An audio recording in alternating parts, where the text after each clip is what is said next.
Yes. Okay, Kathy, Yes. thank you. Cindy, Yes. Ken, Yes. Jerry, Yes.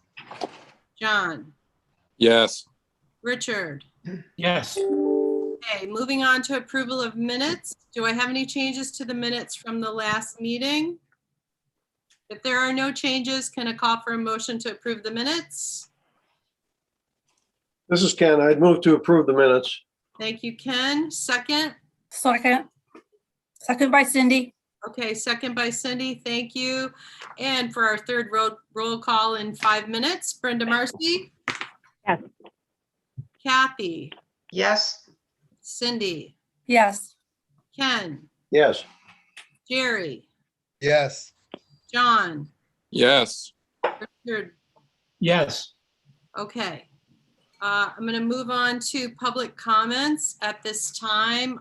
We would welcome any member of the public to comment, limited to today's agenda topics and 3 minutes or under. Do we have any takers? I don't see anyone. Does anyone else see Hadley or anyone see any members of the public? Okay, I don't. Hadley, you don't see anybody, do you? Nope, Okay, no raised hands. all right. Moving on. I just want to say today our goal is to further refine the working designs, the working schematic designs that C2AE is presenting.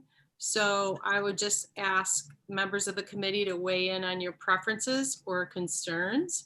Larry and Emily will be leading the discussion and can answer questions as we go.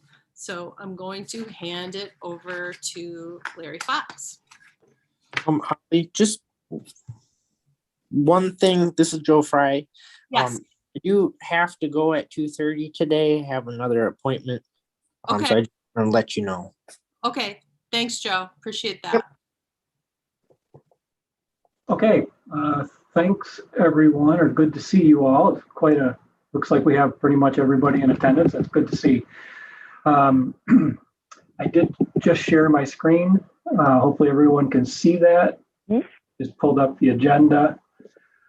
And I do want to mention too, in addition to Emily, we also have Tyler Rule from our team who's joining us from the Lansing office. You can see him there. So he's working on, he is a road and trail designer. So he has been working with me closely and a couple other folks on vetting all of these alternatives. So I invited him to participate today if as needed. Okay, so what we want to do is we want to run through the options. We want to talk about the different aspects of each option. We do now have a preliminary cost opinion that we can review. And at the end of the meeting as well, we have to present also a very rough preliminary funding plan that then I can share in hard copy after the meeting, but it's just something we were able to kind of put together today based on getting the cost estimates out the other day. And so we want to cover that. And then also we do want to cover the public information meeting, open house, talk about that a little bit and how that will, your thoughts on how we should conduct that. Emily, anything you can think of to add to that? All right, so let's get started right into talking about the alternatives. I think for Joe's sake, if we don't mind, let's skip to the very north, well, to the township sections and go from there. So everyone should have not only a copy of these preliminary maps, they should also have a route description document that goes along with that to try to give a little clarity to each of those segments and what we're looking at. And then you should have also got the preliminary cost opinions. It looks like this. So I can only share one portion of my screen at a time. So we'll work through this the best we can. So starting in the township. Okay, township border starting at Maple Street, and first segment then Maple Street to Old Allegan Road. Now I recognize we've done a little bit in getting these kind of the drawings more put together to be pretty intuitive as to which cross sections apply to which section. At least we've got them on the same page now. I know there's still some refining we have to do, and also in linking the sections with the cost opinions and alternatives. So still some work to do there, but I think this is getting towards where we want to be. So in this section of roadway, so this is township jurisdiction, which means Allegan County Road Commission. In this section of roadway, we have three distinct sections based on the existing topography. The first is closest to Maple Street. I'm going to zoom in here. We have an embankment that's on the west side of the trail, northwest side of the proposed trail. And we also have some dwellings that encroach pretty closely to the right of way. So this steep embankment coupled with these dwellings and the limited right of way is going to require that we have some type of retaining wall structure in order to fit this trail within the right of way and keep our 5-foot separation. Okay, so I'm going to zoom to that typical cross section here. So this is one that would apply here, basically maintaining the roadway as it is, having at least the 5-foot separation, but greater where we can do that.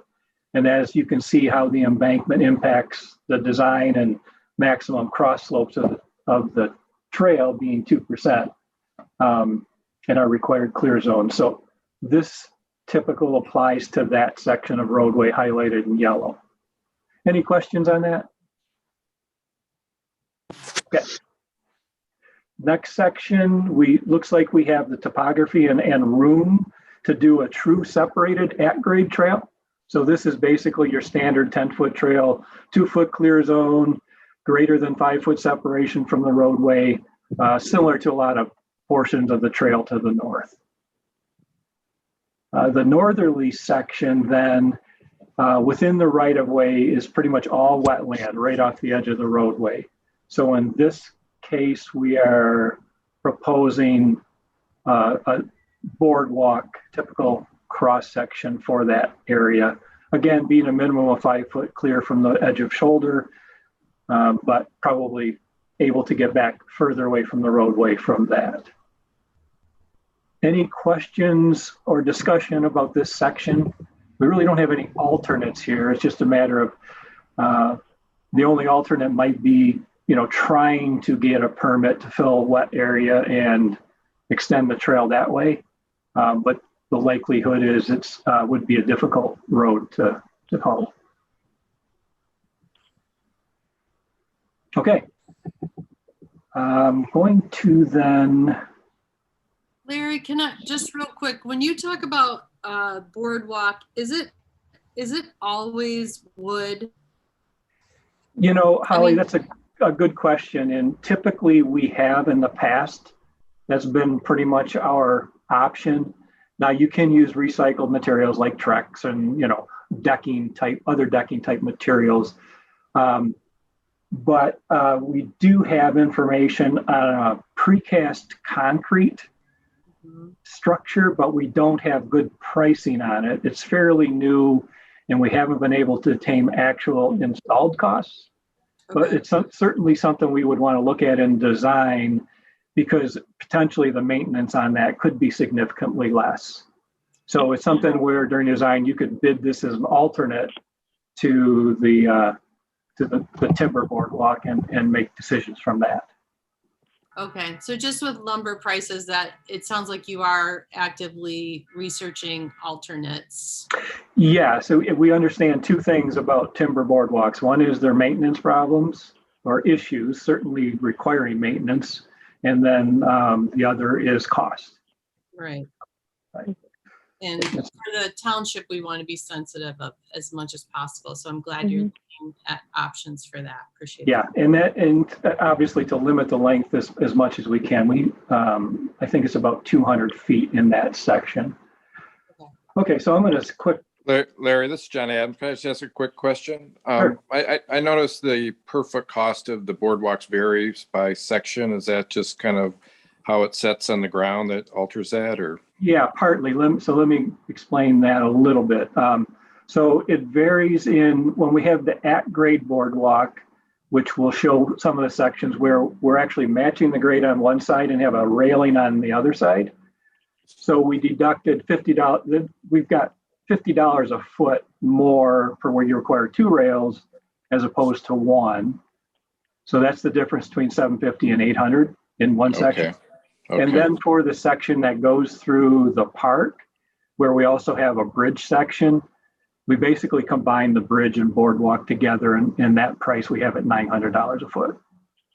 Thanks. Okay.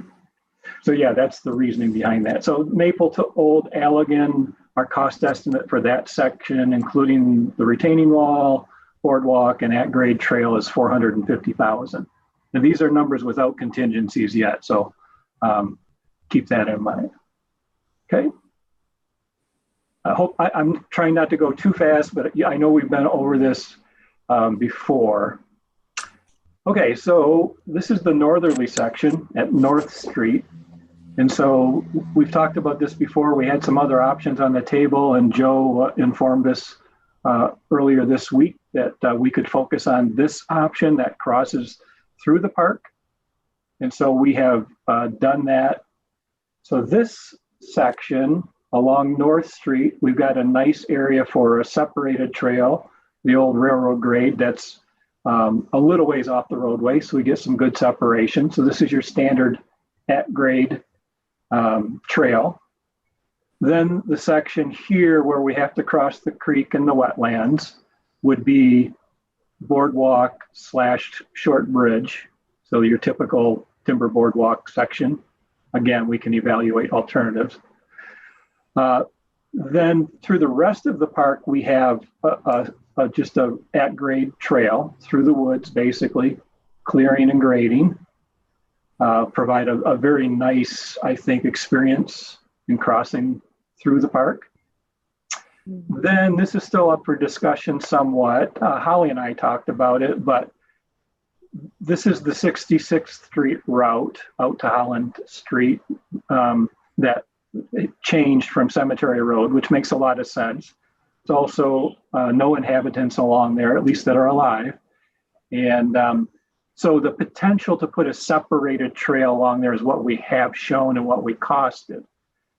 Now that kind of assumes that 66th Street is a typical county road, and I'm not sure of that, where we would have 66 foot of right of way and the ability to get off the road a little bit. So I don't know, Craig or Joe, if you guys know if that's a county road and if this is possible, or if it's possible on the cemetery side, we certainly would need to know that there are no graves that are going to be impacted by a trail. Yeah, Larry, I don't know if that's platted in there or not. I guess that would probably determine what the right of way width is. Okay.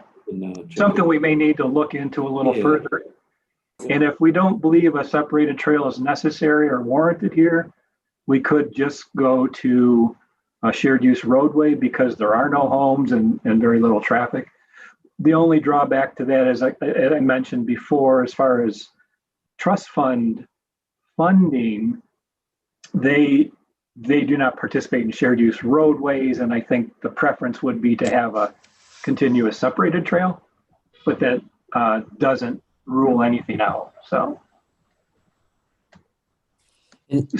I guess, go ahead. Somebody was going to talk. This is Joe Fry. I can verify with our sexton, where the platted spots are there in the cemetery, just to, if we look at that further down the line. Okay. So I guess on this group, should we proceed with the cost for a separated trail? Assuming that we would be able to get the right of way and then could revert to a shared use roadway? Or should we just go to a shared use roadway? Those are basically the two options. This one means there's more cost involved, but if it rules out, then going back to a shared use roadway actually reduces cost. Whereas vice versa, if you go in with a shared use roadway and then decide I'd really like separated, now we're talking more cost and adding to funding, which is very difficult to do. So adding the separated trail at this point is a little more conservative in the funding aspect. Larry, this is John Adams. I don't know what the right of way is. There are homes on that west side there. I guess it's the west side. They're back a ways. There's some new landscaping and things in there. I don't know. Only a couple of homes, I think. I don't know what their response would be since it's a new route. Those are not people I've had any conversations with. Just an observation on the east side. Obviously it's clean because there are no homes there, but there are some large trees, and you do have the issue with the cemetery. When we were going to consider going through that road, that's actually, you can see it goes through the cemetery. At one point we were considering that. MDOT said they would not fund anything through the cemetery. So obviously you can't encroach on that property. I don't think that they would have an issue, just observations. But I think I would lean towards a shared roadway because it's such a sparsely traveled road and it's quite beautiful. I don't know that you would need to, I know that the preference is to have the separated trail, but it seems that there would be enough room on that road to have both cars and a trail. Kind of agree with that, but I do think future, and I don't know the township's plans, but that could develop one day and we'll wish we had done the separated, maybe. Things are happening fast these days in terms of development, so. Good That's- point, Kathy. This is Joe Fry. We can review the cemetery property itself. So if, part of this review process is, are there any graves within that space to put in the separated trail? And if there is space, then we can choose not to put it in right now with the knowing that that is an option. So we can work to confirm that.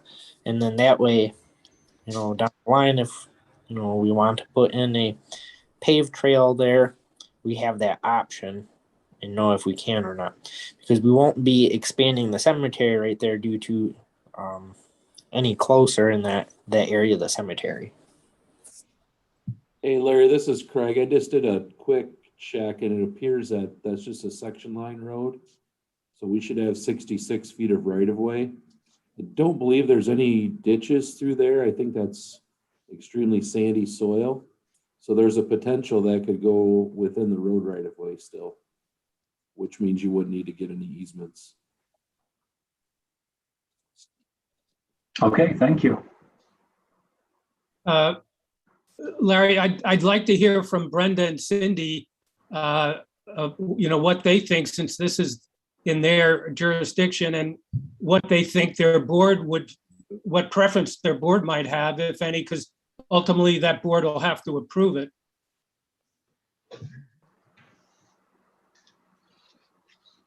I think that I would lean towards Holly's initial comment that it's so sparsely traveled that a shared road would be the most reasonable way to address it. And it would be maintained just like a road. It wouldn't have to be plowed separately. And I guess that would be my preference. And it's probably not a lot of traffic. I think, yeah, the cost will be a big factor in how that all works out. Am I on? Yep. Okay. Larry, what are the standard, I don't know, what do you do for a shared use?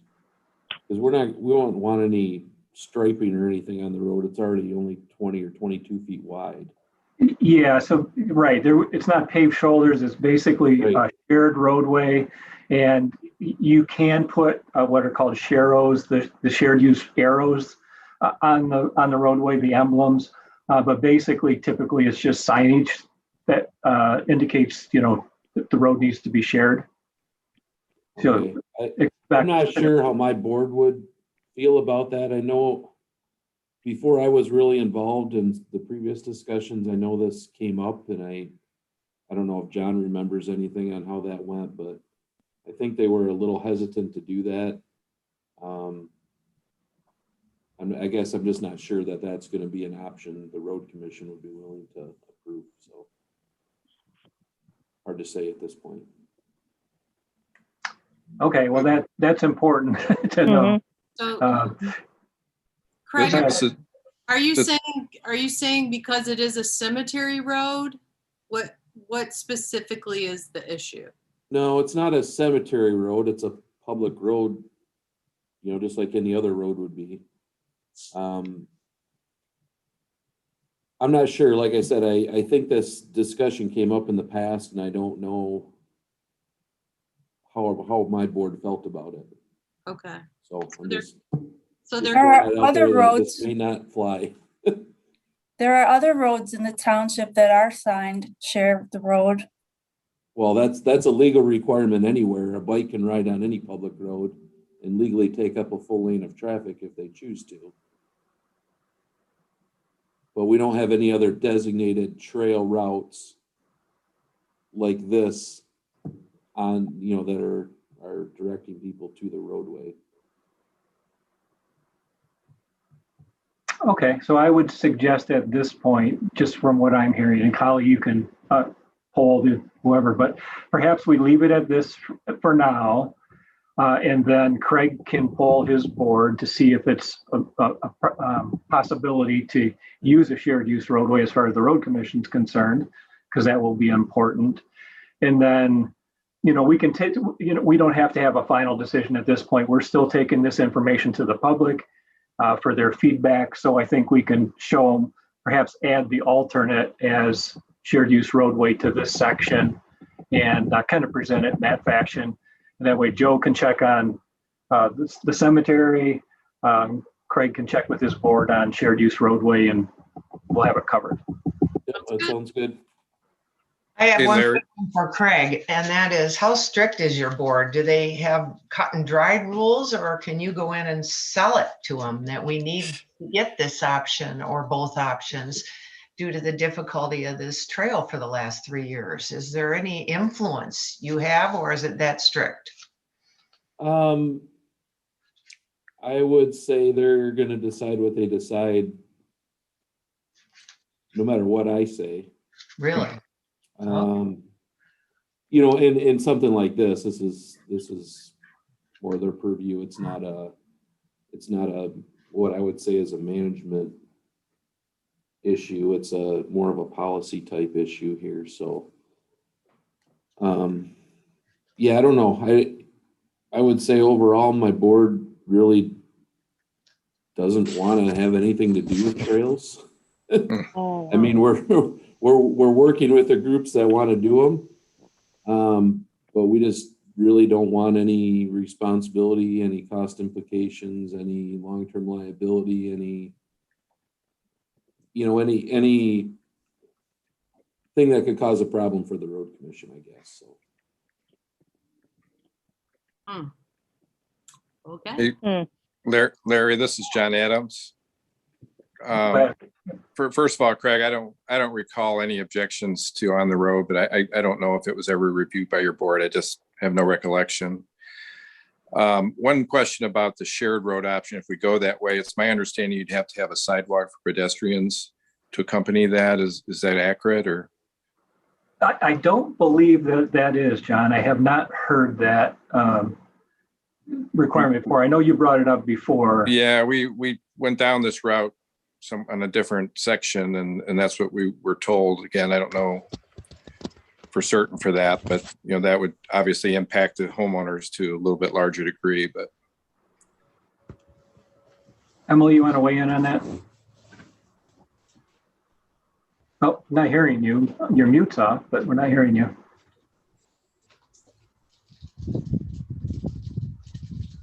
Nothing. And you're thinking that was the trust fund or TAP, John? I believe it was TAP. Again, you have to, I guess the concept was you have to provide for walkers, for true pedestrians, and shared use road is fine for bikes, but you need to take care of people who are walking. That was my recollection. And obviously a sidewalk is something that's not covered in terms of the funding, I believe, as well. So that's a complication. All right, we will verify that. But my belief is no. So, okay. Emily, give me a thumbs up or down. Oh, she must have signed off saying I can. Well, Okay. Well, if it's a non-motorized trail, it's made for multiple uses, including walkers, I would imagine. Yeah, that's kind of the way I've understood the shared use roadway is that is for pedestrians as well as bikes as well as vehicles, and that's the intent of the share of the road. okay. Well, we can verify. Yeah, okay. let's fill in the blank on this section of road. I appreciate everyone's honesty and feedback on that, and let's just get some more variables and continue in the future, and let's keep going. Okay, so go to the cost on this one. We had 324,350. Again, construction only, no contingency or engineering. What we'll do is we'll separate this out to the park section versus the roadway section, and that way, we'll be able to show those alternatives a little differently. Okay, anything more on the sections in the township? I don't have any comment this time. So far, what is being presented looks, from who I've talked to, with a section down by Maple Street, it looks like the most straightforward, and the section in going through the park and the cemetery section is a little bit more nature trail. And I know of talking with different individuals at the township, they do like being able to go through nature as a part of the trail system. So, but that's all the comments I have, and I will be logging off. So, thank you. Thank you, Joe.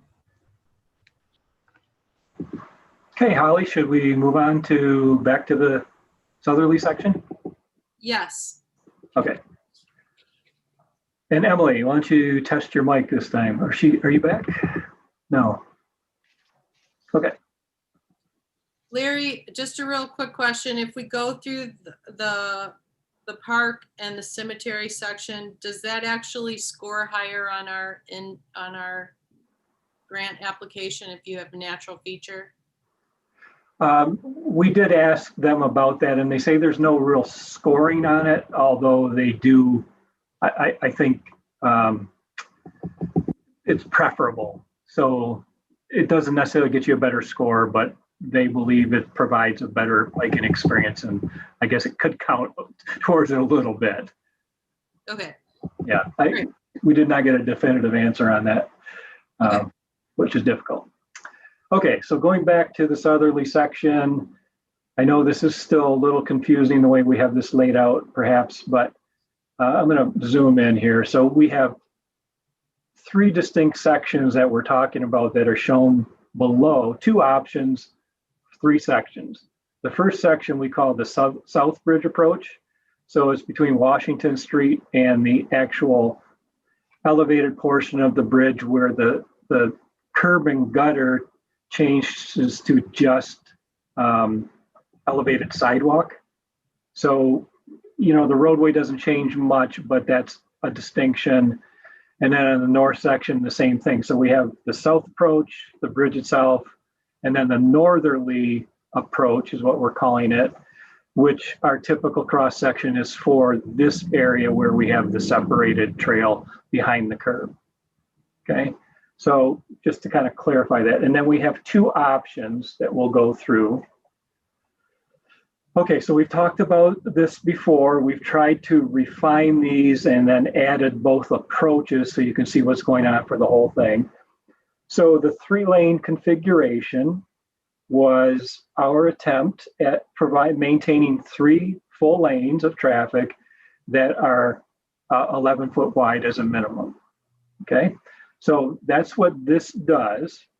And there's not a lot of difference between the South Bridge approach and the bridge section itself. The only difference is being that we gain just a little bit of width because we can count the gutter pan as part of our road lane surface in those sections, whereas you don't have gutter pan in the other section. So it just changes, I think it's a foot overall.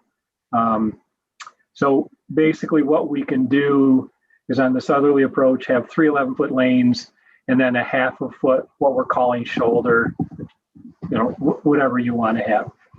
And then on the bridge, we have 3 11-foot lanes. On the east side, we have the elevated sidewalk, which forms the limit of the northbound lane. On the southbound lane, we need some type of separation from the roadway. And so what we're proposing here or showing is a delineator. We're giving that 1 foot of space. It doesn't necessarily require a foot, but just for demonstration period purposes. And then our 2 foot clear zone, an 8 foot non-motorized path, and 2 foot clear zone to this sidewalk. So really we've got 12 feet of clear area for bicyclists basically, plus an adjacent sidewalk for pedestrians. And that works out through the south end. And then this, of course, at Washington Street would connect to the existing Douglas Trail at that end. Did someone just say something? Oh, it's just Emily. I just fixed my microphone. Yes, we can. Thank you. Anything you want to say now? I'm so sorry. I had to turn my computer off. I don't know why it does that sometimes. I just wanted to add that when I left, I think it was John that said that MDOT would require a sidewalk. And that is true. They will require a sidewalk if you do it on-road bike, like for the bike. So the only way around that would be to end the actual tap application at the park with a couple parking spaces there, like a trailhead. That would be the only way to get around that. Okay, so basically we'd be replacing the cost of a separated trail with the cost of a sidewalk, 5 foot sidewalk. So gaining some, but not an awful lot in terms of cost. Yep. All right, well, thank you for clarifying that. Sorry about that. Okay, any questions on these 2 sections of this 3-lane roadway option? All right, I'm going to Larry, Larry, this is John. I actually did have a couple of questions. Do you see any issues in lining up with the existing Douglas Trail? The size of the trail is a little bit different as you come into Douglas. No, I do not, because we've got that intersection buffer separation and it's only a 2 foot difference. So I really don't see much issue there. My other question was, how do you feel about the delineators in terms of the safety of the trail users and the bikers? You think that's acceptable in terms of separation from a safety issue, or? I think it's acceptable to propose in our application and then see if MDOT wants to require anything in addition to that. That's as well as I can put it, Emily. It's not a hard and fast rule, and you read the requirements and the AASHTO standards. And so it all depends on their interpretation. I feel that it's sufficient especially if some kind of reflectorization or other thing on the delineator for the traffic. May I follow up on that with a question, Larry? Yeah. Would the delineator system used by Douglas on the south side of it, as you come off the bridge there, which is like a curb and then small 6-8 inch delineators, I don't know how long they are, on top of that, would that be something that could be approved for the entire bridge? If you have a curb, potentially, the way I did read through the AASHTO requirements again, and I believe that they would like vertical separation to be a minimum height of a guardrail height. And so a 6-inch delineator on a 6-inch curb or a 1-foot curb, probably not. One thing I'm trying to avoid here is the cost and complication of putting a concrete curb in the middle of the bridge. You know, we've got drainage issues, you've got cost issues, you've got structural issues. So putting a curb on the bridge can be done, but of course, then you're cutting pavement, putting concrete adjacent to asphalt. You have to have at least some breaks in it to allow drainage through. So if we can do it without curb, I think that would be better. But we do need something that is going to be, I think, more than just a hint of a separation, more than just pavement marking.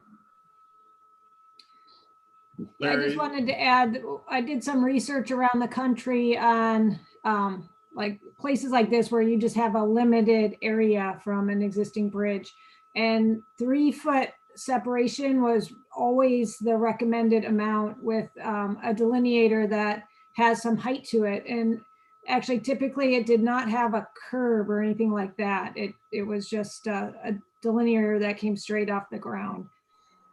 So what MDOT will require, they won't tell you anything specific, they'll review it.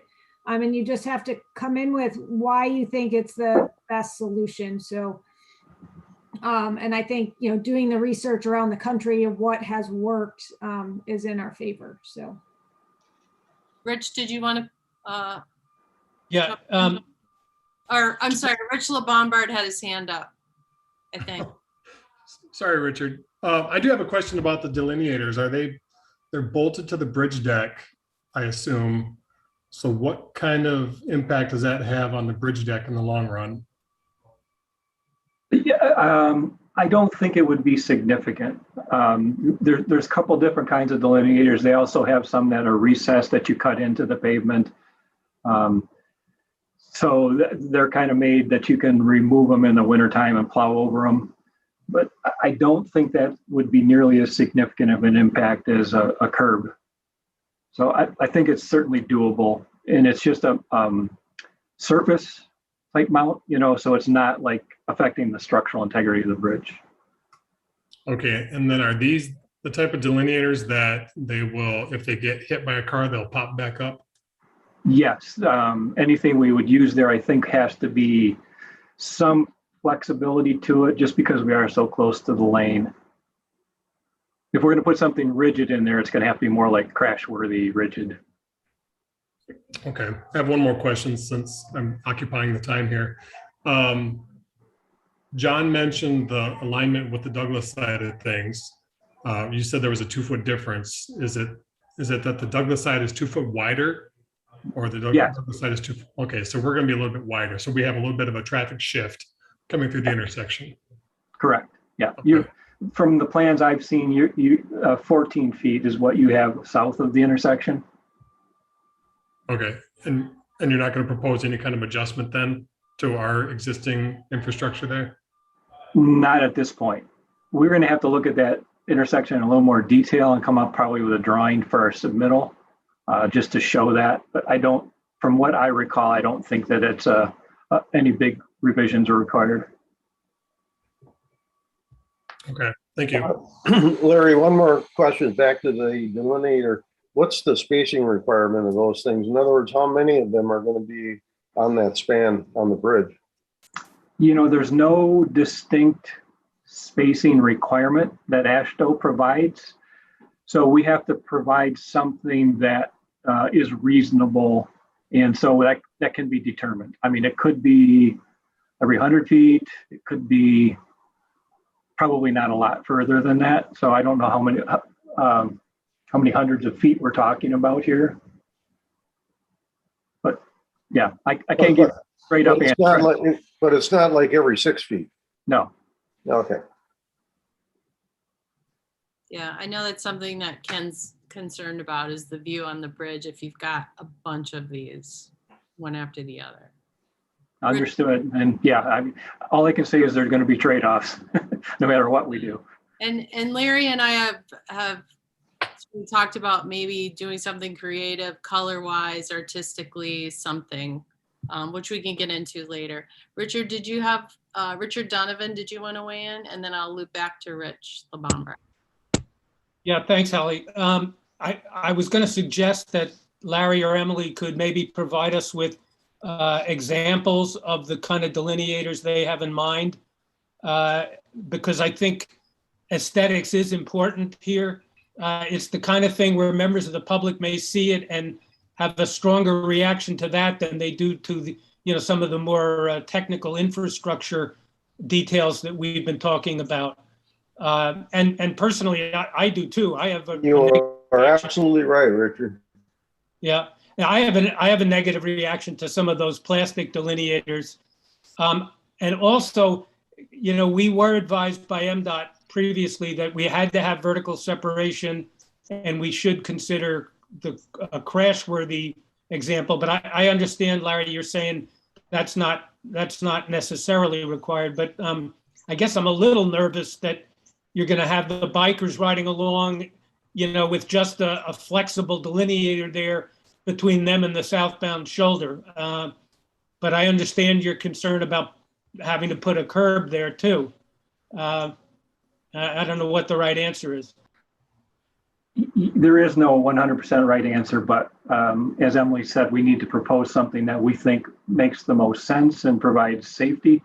I'm going to tell you something you're probably not going to like to hear is because not only do we need to consider the bicycle safety, but we also need to consider that this is a roadway and we need to meet AASHTO standards with the roadway. I mean, we can't change the roadway so that now we've got a problem with the safety of the vehicular traffic. And so probably my recommendation with those delineators is going to be a delineator that's reflectorized that would meet the Michigan Manual of Uniform Traffic Control Devices, which is probably what you're talking about that you don't like. But that is going to provide the safety. It's got reflectivity. It's made to flex with traffic and come back up. So, I mean, unless we can come up, if we had more room, we could go back and put in plantings or, those kinds of things. Not on the bridge, probably, regardless, but a different type of delineator. But because of the tightness here, that's my feeling. Well, couldn't we do different colors? I know those delineators come in all different colors. Possibly we could do a road mural where the trail is. I mean, we could do something visually that Saugatuck that visually delineates the road from the trail. And I think perhaps like in between a reflectorized delineator, you could have alternating types of delineators that might have some art on it or colors or something like that. So we need to provide the road and path safety, and then consider aesthetics above and beyond that. We'll keep working on that. Rich LeBombard and Ryan both wanted to weigh in, I think. Nothing from me. I dropped my hand. Okay, Ryan. Thanks, Holly. Good afternoon, everyone. A question for Larry, just from a process standpoint, when you submit the application, is it possible to include a design alternative if the preference is to just go with the delineators and not the raised surface or curb? Or does MDOT prefer that we just go in with one design and they're going to give us feedback and then we resubmit with their comments in mind? Emily and I talked about this earlier today because we knew this is an important part of the discussion. So I think our suggestion is that we pick what we think is the best alternative to proceed with and submit that to MDOT in the fall. And then they will typically come back with suggestions or modifications that they'd like you to make. So potentially you could do a resubmittal if you had to with a different alternative in January and still then, be in line with the trust fund funding, or it might just be nothing changes with that initial application to MDOT. It's just maybe some refining or tweaking. Emily, why don't you add to that? No, I agree. In general with MDOT, if it's something that meets their goals, they're gonna not just tell you no, resubmit. They typically will say, we don't like this element. Can you provide some supplemental materials or address this, like your separation doesn't meet or what we think is necessary. And then we'd come back to a meeting like this and talk about, well, what else can we do? So I have seen them say no, but that's usually because they don't support a project altogether. Usually you have time to make some changes. Okay, got it. Thank you so much. Okay, anybody else? Okay, so that's just one of the alternatives. And then for this same alternative, basically once we get onto the north approach, as I showed you on the plan view, this alternative, then we would take it off the road behind the curb. So we would have a 5-foot minimum separation from the face of the curb to our edge of pathway that would provide our required separation requirement. And this can be a planting area. We need to keep this 2 foot clear of any obstructions for bicyclists, but this whole area can be green space and plantings in, the 3 foot area. I will note that there is a very steep embankment that comes off the side here, and that we're going to be pushing the limit of, where that embankment starts. So we're trying to avoid having to do any kind of retaining wall or sheet piling here. So we think that we can fit this 5 foot area without adding retaining wall, but we will require a fence or rail at the top of the slope for bicyclists and pedestrians. And let's see, what do I want to say about that? Oh, that we have that this varies. This can widen if some areas we have more width here. We can push it back a little further from the roadway and provide a little more green space area, which would be our goal. Okay, that's that alternative. The second alternative for crossing the bridge for the north section is identical, no change. We're not changing the roadway at all. So for the south approach and then the bridge itself, so this was the 2-lane configuration previously talked about. It provided 2 lanes during the bridge. At the south approach at Washington, there's a short left turn lane southbound that then provides 2 11-foot lanes, a 10-foot center turn lane, and then a 14-foot we're calling non-motorized path and emergency vehicle lane. So in this option, this pathway is a designated emergency vehicle lane. So we're not intending to have to use the roadway, that there's not sufficient room. And so this would be not only non-motorized pathway, but also the emergency vehicle lane. We would have to probably sign that or provide some indication to people that that's the case. And then again, we still feel that we need, we do need, even with a 4.5 foot shoulder, we do need some type of vertical separation. I want to make sure I go back to that document because I've had some description on there. I wanted to make sure we talk about all of the elements on that. Okay, so on the 3-lane option that we just went through, talk about may require a design exception for an 8-foot wide trail, but we believe there's good justification since we have an adjacent pedestrian sidewalk that full length. We're saying vertical separation through traffic delineators, maintains the full 3-lane section through the bridge, 11-foot center lane highly desirable by emergency services. And Chief Janik, you can weigh in if I say anything incorrect. North of bridge approach talks about the 10-foot separated trail behind the curb. So no change to the roadway up there. So this is the 2-lane option. Restripe roadway to provide 2-lane bridge crossing with 4.5-foot paved shoulders and greater separation from the non-motorized trail. Vertical separation also required, at least on the south approach, and still highly recommended through the bridge. Provides the full 14-foot non-motorized trail and designated emergency service vehicle lane, which would line up with the existing 14-foot path south of Washington. The south approach transitions back to 3 lanes for left turns on Washington Street. So that could be a potential problem if there's a lot of southbound traffic trying to turn left. That's a fairly short stacking, probably 3 cars that's available. And the same on the north. Okay, so that's pretty much it for those 2 alternatives.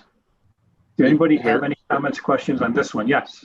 This is John Adams. Could you talk a little bit more about what's driving the need for vertical separation on the 2-lane? I think you've talked about 5-foot separation. I guess we're within a half foot of that. Is it we're a half foot short, or it just seems odd? We're traveling right along in the one, the 3-lane versus 5 feet away. But yeah, what drives that opinion? Well, it's because some information I'm going to pull up here. So it's got to do with the AASHTO guidelines regarding separation from a non-motorized trail. And so basically a paved shoulder is not considered part of the separation. So the separation distance begins at the outside edge of the shoulder. So thus a paved shoulder is not included as part of the separation distance. So I think I had mentioned before, this becomes a bit of a gray area. We don't have any option other than having pavement across this full bridge section. It's not like we can put a grass median strip in here. So it's kind of like a technical interpretation, and I'm going to the side of being conservative. Since on the south approach, we don't have that separation anyways, we're going to have delineators. So my thought is we probably should just continue that through the full bridge section. So we're going to get into that same discussion when we get north of Lake Street, where that 5-foot separation not being part of a paved shoulder comes into play. So I guess, does that address it very well, John? Yeah, I think so. Okay, so these are the 2 options that we have presented. It's really, for as far as the cost estimating goes right now, there's not a significant difference between the 2 that we didn't put a separate cost, because it's really a matter of pavement markings and removing pavement markings, placing pavement markings and delineators. And then the north approach, of course, the cost of the separated trail. Okay, I see there's a lot of questions. Let me start with Ken. Yeah, thanks. By the way, my video is flashing on and off because my internet is unstable here, so pardon me for that. Larry, just to be clear, on the option where you jump off of the roadway onto the sidewalk, proceeding towards Lake Street, it looks like you'd have to remove all the trees along that stretch. Is that correct? That is correct. Yeah, those mature trees, yes. Not that you can't put a smaller tree back in or some other vertical landscape separation, but those trees would likely need to come out.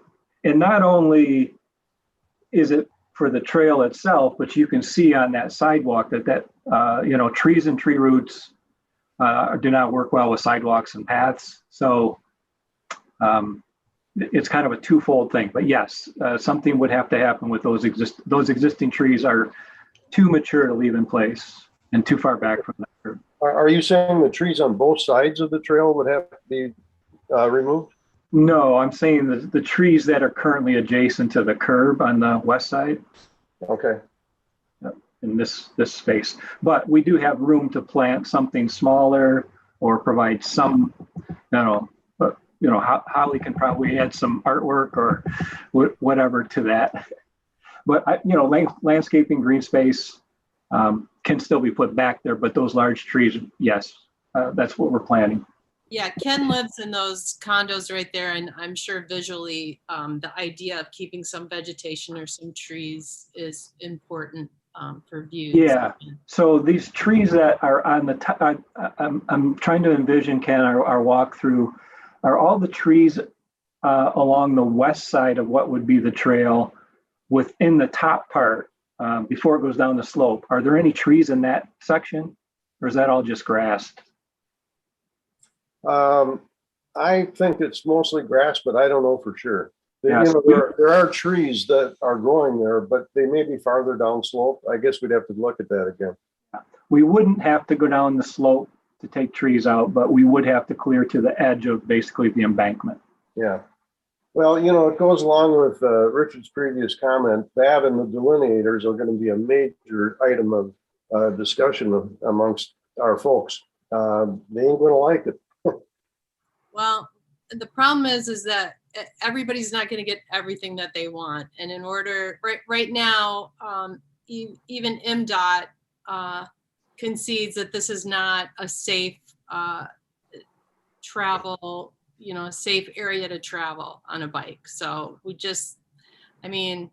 nobody's going to get everything they want, but we know that this is something that's important, the greenery view, and that's something that we can work on. So Kathy?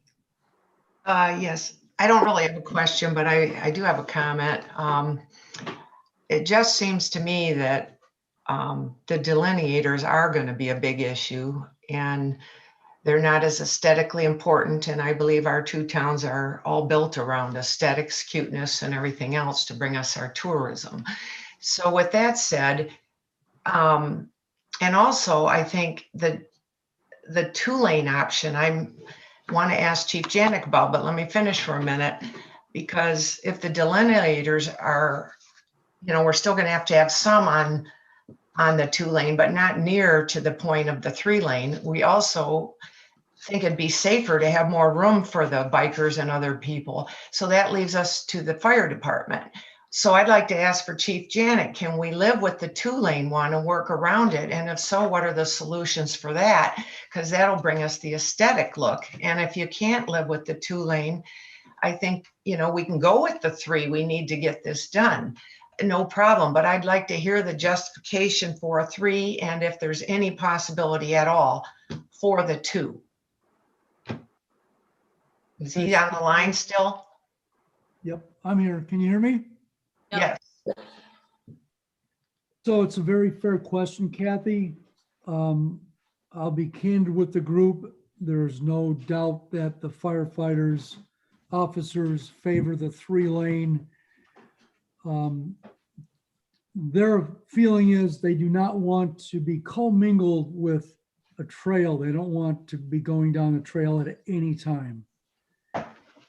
So that said, it reverts into a 3-lane because we feel we have a better chance of getting from point A to point B. We will certainly take cost into consideration. We will take aesthetics into consideration. So I don't want to say we are definitely only going to consider the 3-lane. There's definitely a favoritism for the 3-lane, but we will take the other items into consideration. My team, they're out in the field. They haven't had time to look at the approaches that engineering has so kindly done for us in front of the car. So we are going to give this thorough consideration, taking other things into consideration. But the 3-lane for us it just works better. the 2-lane we experienced going through Douglas now. We're having too many issues, but I'm not here to whine and complain. We'll look at the delineation. We will look at the cost factor and try to do the best, make the best decision we can. But I can't make that decision right now without talking with my command staff. Okay, fair enough. Thank you. John Adams, did you want to weigh in? And Kathy, did that answer your question? Yes. Okay, John? My question relates to the, off-road section as you go south and you merge onto the pavement. How do you deal with the fact that you've got cars that are coming south and now you've got the trail coming on the road? How do we alert them to that and protect the trail users as the trail comes onto the road? That's a fair question. I'm going to try and pull up Google Earth and we'll look at it a little closer. But you currently do have a taper lane, acceleration lane that ends at that same Right. sector. Right. So delineators, again, chevrons type would most likely. Oops. So this is the section we're talking about right here. Sorry, I'm gonna do this. Oops. Yeah, so it's past the guardrail section.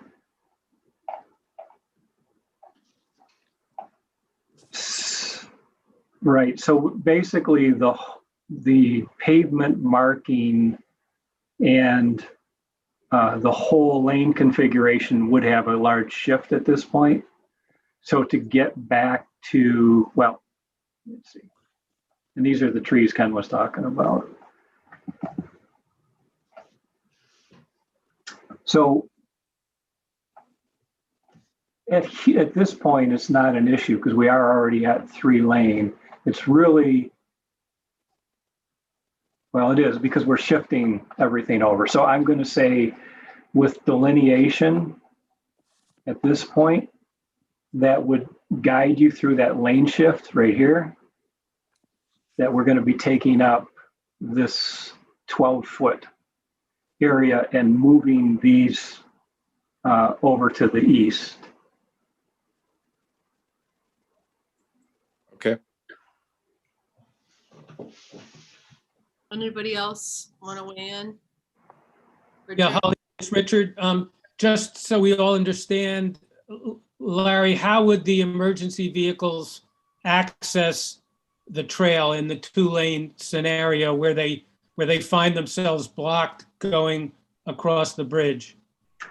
So in the 2-lane scenario, that would be the dedicated emergency vehicle lane. So we've got, if we do use delineation to make this transition, then those are run over delineators, right?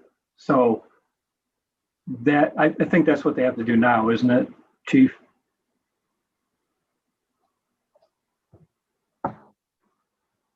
Larry, as far as running over the delineators, we don't do that now. If we have to enter the emergency for the trail, non-motorized trail in the Douglas area, we would enter it off of Main Street, drive over it that way, kind of a soft roll curb type situation.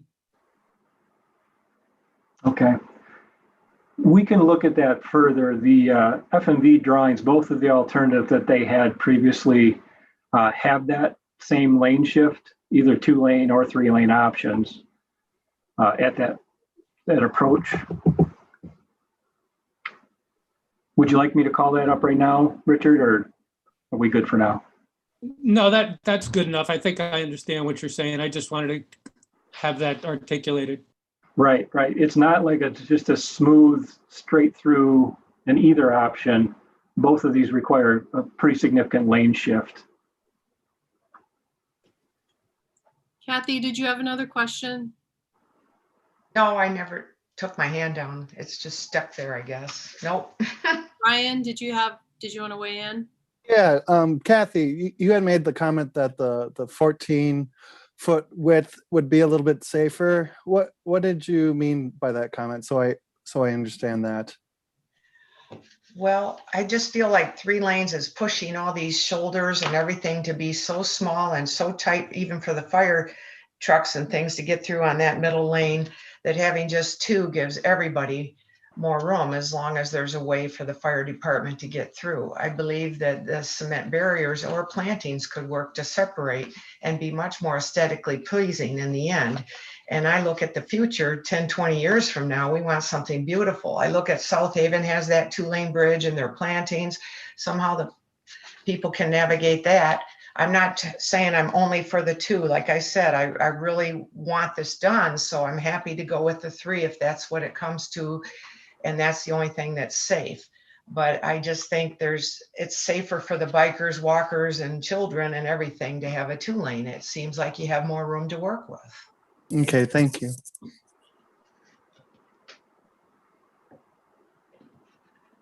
Does anybody else want to weigh in? No. Okay. Yeah. What I'm hearing is that the greenery, replacing those trees is important. We want to focus on the aesthetics of the delineators. And I'm hearing Chief say that they want 3-lane, but he's still willing to look at it. And Kathy is definitely wanting us to keep the second, the 2-lane in play for aesthetics. And Larry said there's not a significant cost difference between the 2 and the 3 lanes. So. No, I want to default to the fire chief on this. And if it's a preference only, all I'm saying is I don't want to keep it open for open's sake. I mean, this needs to move on. And if everyone thinks the 3 lanes okay, I do too. I can live with it. And if that's really what will get this going, let's go with the 3-lane. But the chief sounded like it's just a preference. And if it's just a preference, I think the 2-lane would be more aesthetically pleasing. That's all. So I don't know if that means I want to keep it in play or I'm making a comment, but I'd like to hear from other people, I guess. Do they want to keep it in play?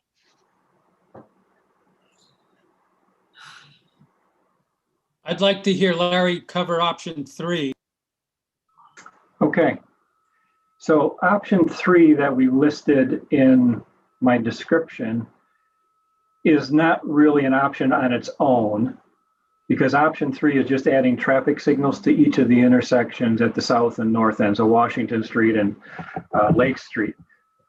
So in order to do that, that doesn't get you a bike path or any way to cross the bridge that's different from right now. All it does is add traffic signals. So my understanding of the previous thoughts about adding the traffic signals are that it could work with the 2-lane, or it could work with a 3-lane with a reduced center turn lane, so that the traffic signals are activated remotely by emergency services vehicles as they approach, or within a quarter mile or whatever, half mile, so that there is time for the vehicles to basically clear the bridge. Okay, so then there would be a traffic backup, of course, on Lake Street trying to get onto Blue Star Highway, a traffic backup southbound north of the bridge, traffic backup northbound south of the bridge. So obviously the emergency services vehicles would have to use the opposite lane in order to get onto the bridge.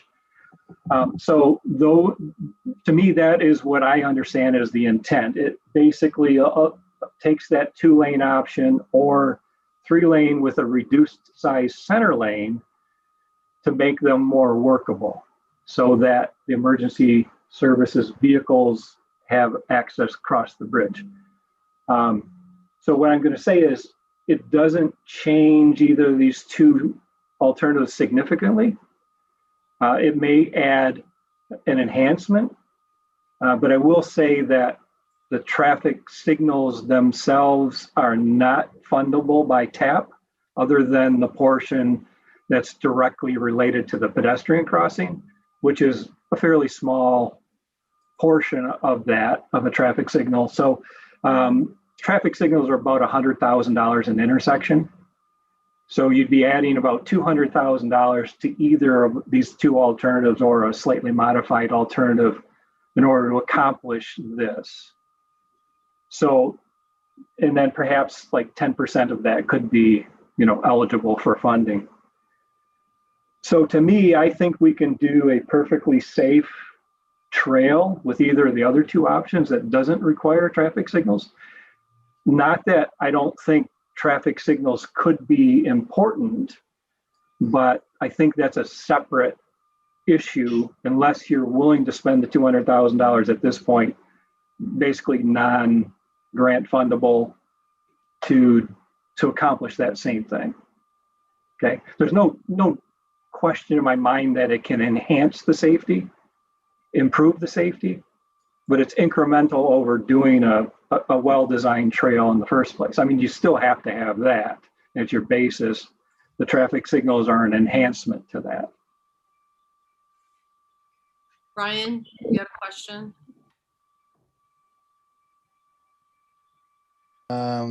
My hand was still up, but just a comment. Well, it's a question. It's a question for Rich. And it kind of goes to the 2-lane option with possibly some plantings.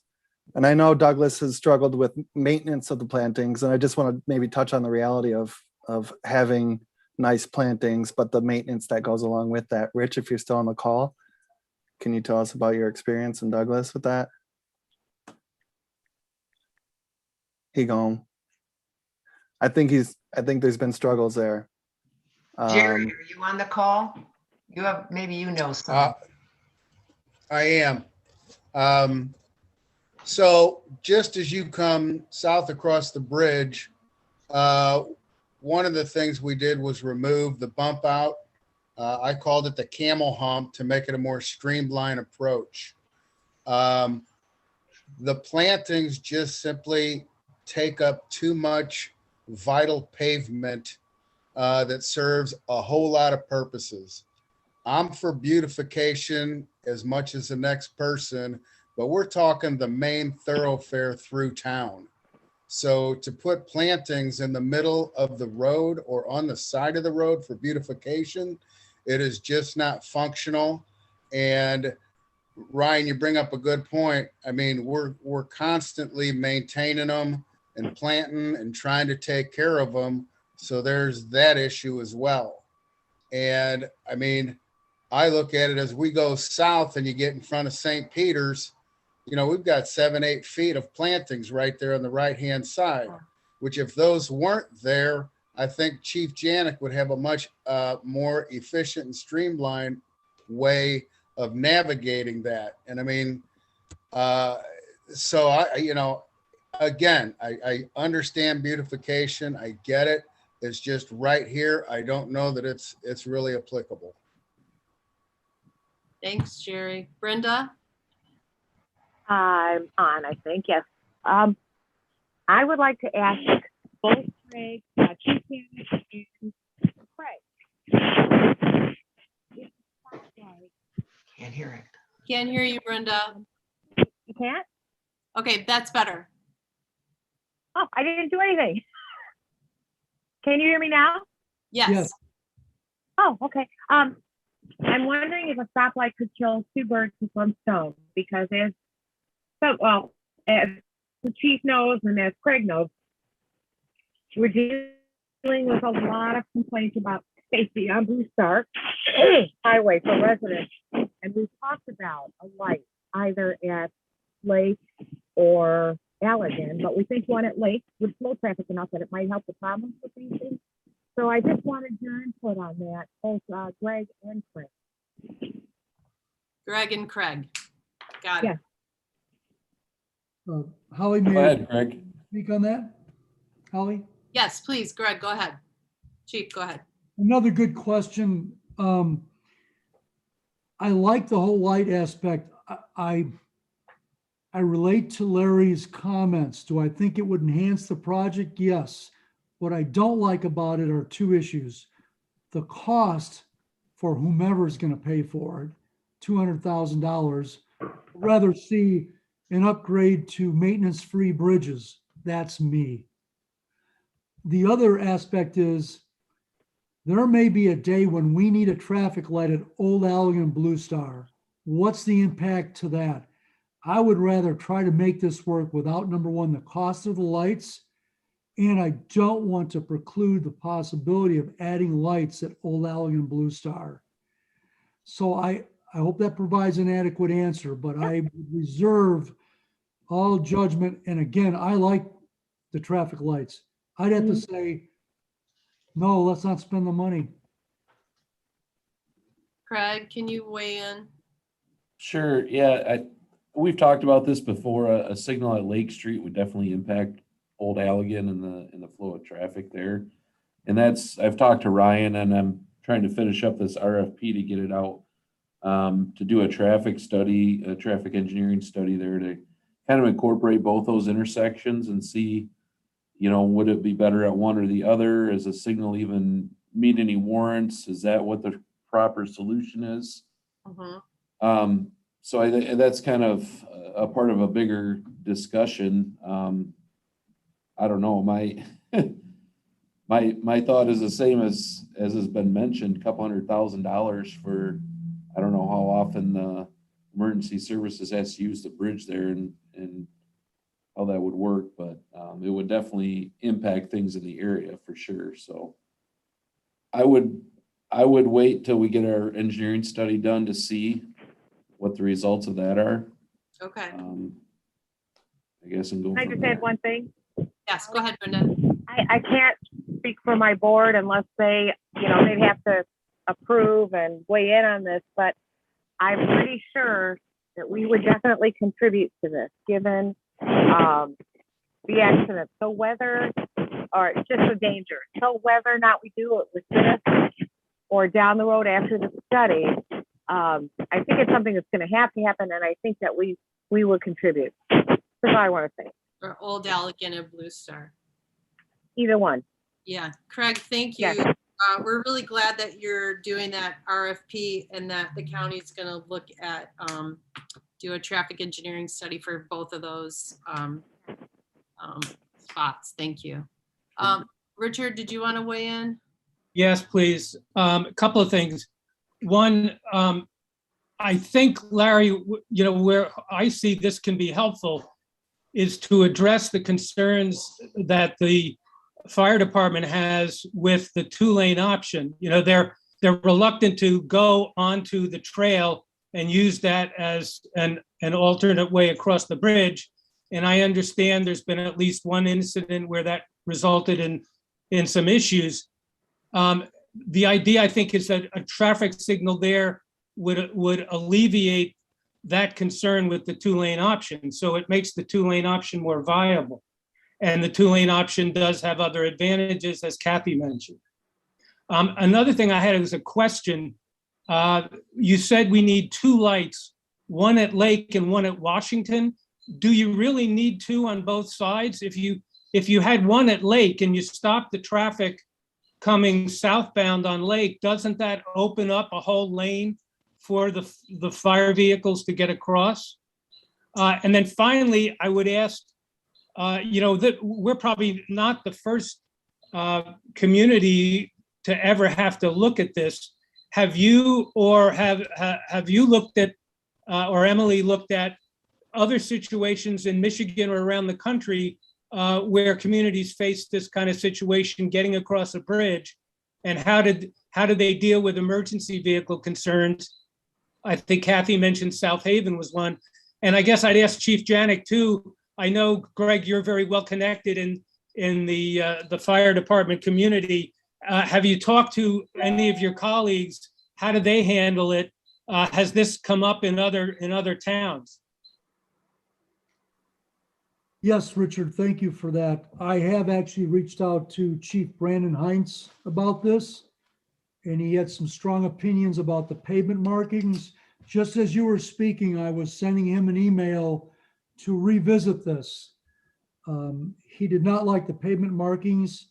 He was not in favor of it, but let me get details and I'll report back to this body at the next meeting.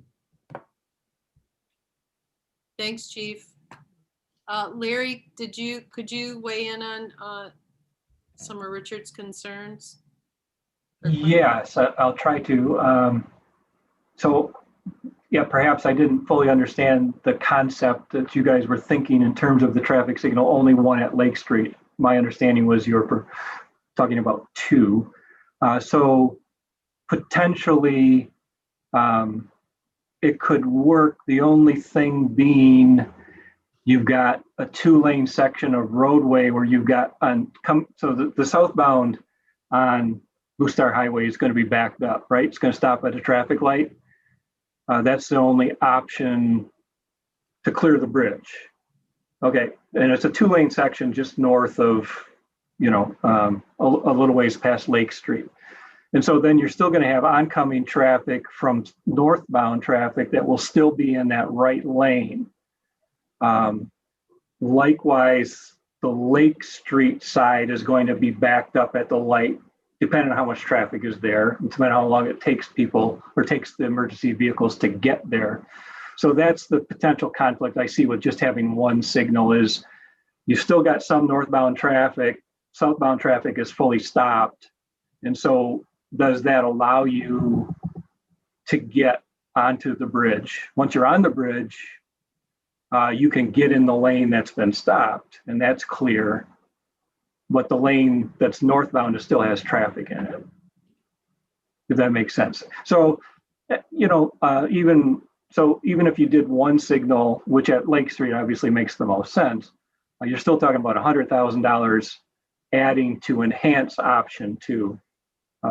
So we could do that, and we could put in the cost analysis, put that $100,000 in option 2. If that were your choice to proceed with that. I personally do not have experience with a situation exactly like this. Emily may have seen this before, but it's not a usual circumstance. I mean, you've been to other communities too. They have the same issue. Sometimes if our very wealthy community, they can put a separated bridge. I mean, for pedestrians, but that's pretty unlikely. Yeah. There's not a lot of funding to go around, and that's a pretty expensive proposition. Let me go to Ryan, back to Chief Janik and Richard and Ken. Ryan? Thanks, Holly. Real quick, and I apologize if this has already been discussed and dismissed or is possibly included, but has there been a discussion about rapid flashing beacons at these roads? That would be Maple, Allegan, and Lake Street. And there has not. The difficulty with the rapid flashing beacons is that they're made more for a mid-block crossing. So if we were going to be crossing the Blue Star Highway away from an intersection, that's typically where you would use a rapid rectangular flashing beacon, the RFB, or the hawk signal, or those types of devices. Where we're at an intersection that's stop controlled already, I don't know that it adds an awful lot. Okay, thank you. Okay. Greg, I don't know. Greg might have stepped out for a minute. Richard, what else did you want to add? Well, I get the impression, Larry, that you guys really haven't looked at the issue of how a traffic signal would work here, and whether I frankly think it's more than just an enhancement. I think it could make a major difference. And I would urge you to look at it and do more research in whether this approach has been used in other places. I'd also ask that you check with your traffic engineers about how the flow would actually work if there was a signal. F&V did look at that a little bit, but I don't think they ever completed their work. But the initial feedback we were getting was pretty positive. And then lastly, I just note in terms of the cost, we are under the impression that CMAQ money, congestion mitigation and air quality money might be available for something like this, which is, I understand, is funded through the county. It may not be available this year or next year, but it may be available by the time we'd actually be doing construction. So it doesn't necessarily mean that the communities or the friends are going to have to write a check. Richard, CMAQ money can't be used for installing new signals. It would only be used for upgrading signals. I'm sorry, Craig, it cannot be? Not for new signal installations.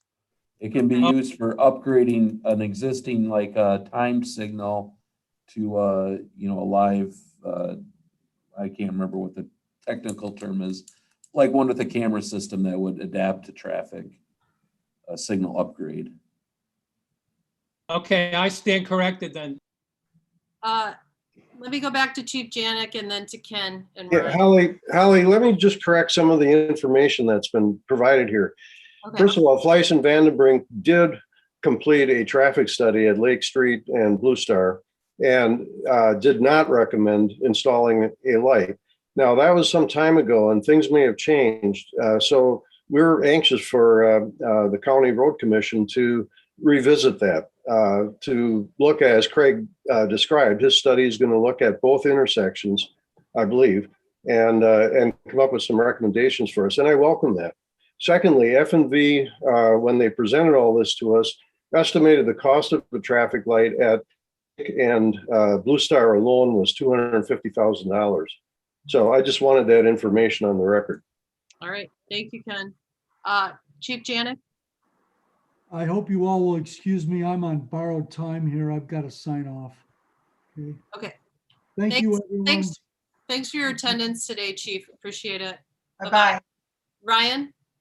Yeah, real quick, in regards to Richard's request, I can't remember the scope of work for Larry's group, but I do recall that possibly it did clearly exclude the study of a traffic light and traffic study. But Larry, you can help me out with that. So if we're asking him to do that, depending on Larry's answer, I think that would be a change of scope. Well, yes, if we were to do a full traffic study, I can reach out to a traffic signal company or traffic engineering company and have a discussion with them. But I probably would want Richard involved because I'm not grasping exactly what it is he believes the importance of it is, or the enhancement of. I understand it allows the 2-lane section and not use the bike path. And so that's great. I think I fully endorse doing a traffic study of both those intersections. And I think probably by the time the traffic study was done, we could have information for design that could change it. And I don't think it would change the funding picture for the grant, but we can do that if the group thinks that that's important. I'm not trying to deflect that. We didn't include a traffic signal study analysis of the intersection in our scope, but we did present that we have a team partner that does do traffic engineering. So, thank you. Okay, Richard. Real quick, Holly. Sorry, I was not suggesting that C2 needed to conduct a traffic study themselves. I just meant analyzing the whole effect of the trail on the traffic pattern at Lake Street in order to come up with a safe and pleasing, aesthetically pleasing solution, et cetera. That's all I meant. And Larry, could I just ask one quick question too? What do you see that a signal there and the ability of the emergency responders to control it, could that eliminate the need for delineators? I don't believe it significantly changes either option. So let me pull that back up. I'm sorry.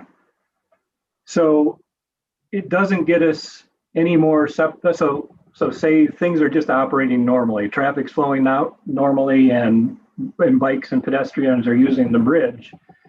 It doesn't change any of these configurations by having a traffic signal. So we still have a 4.5-foot shoulder, 11-foot lane, 11-foot, 4.5-foot shoulder.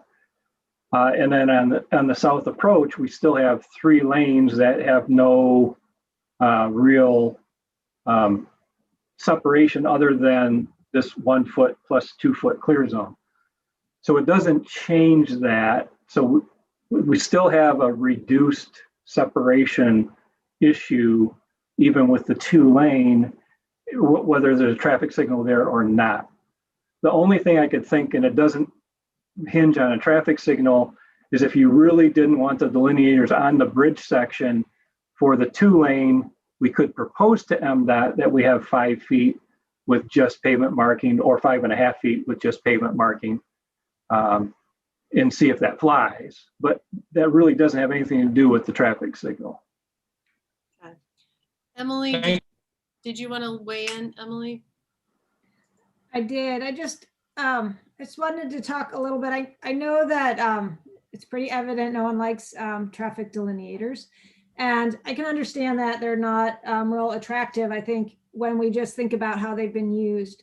But I was listening to what Holly was saying about being an artist community, and maybe there's an opportunity to have like a grant or something to get artists to come up with new ideas that would be unique, make a unique type of traffic delineator. Maybe they have sailboats, or maybe they do something that identifies with the community, and I don't know what that is, but maybe it's a separate grant, like an art grant that you could put out to try to get something unique and creative just for your community.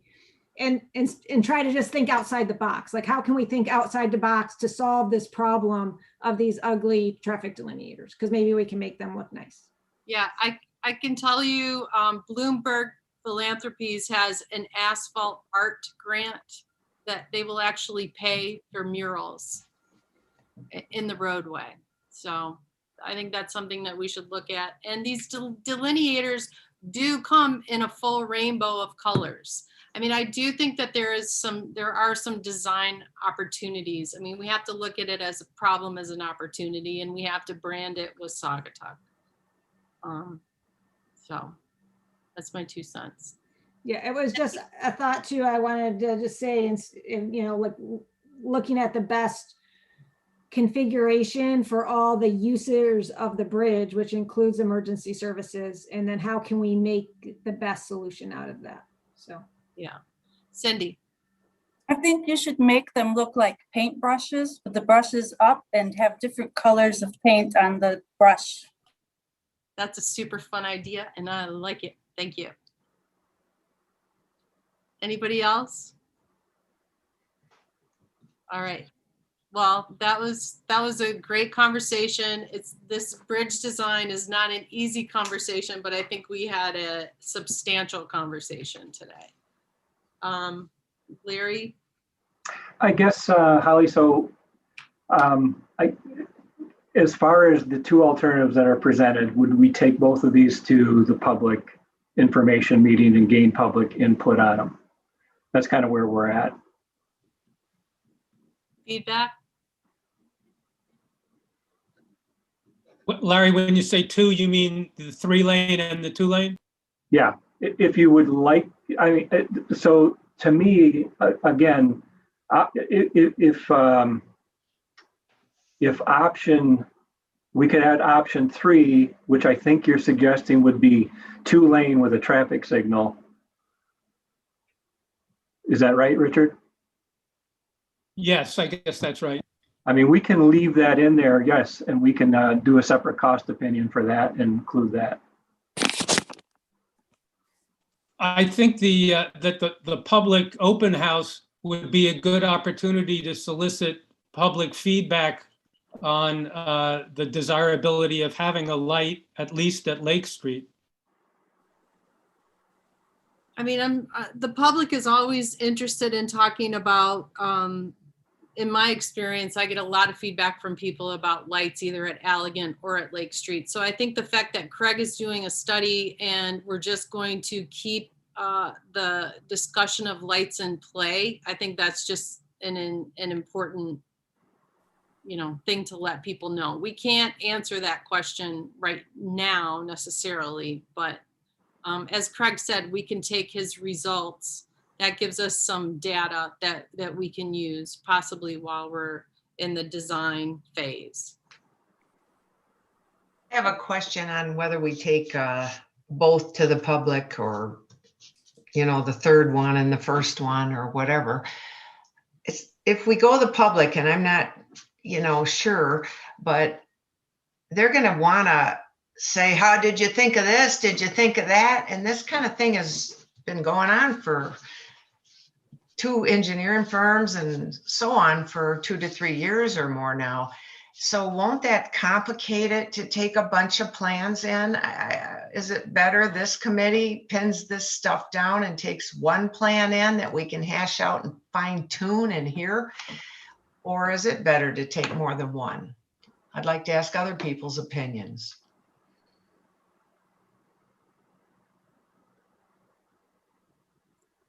I guess this is John. I'll weigh in. I agree with you, Kathy. I think it's often better to just make it simple, and we can talk about the process and things that we reviewed. My concern in this case is with the 3-lane, we're taking some risk with MDOT because it's not AASHTO compliant.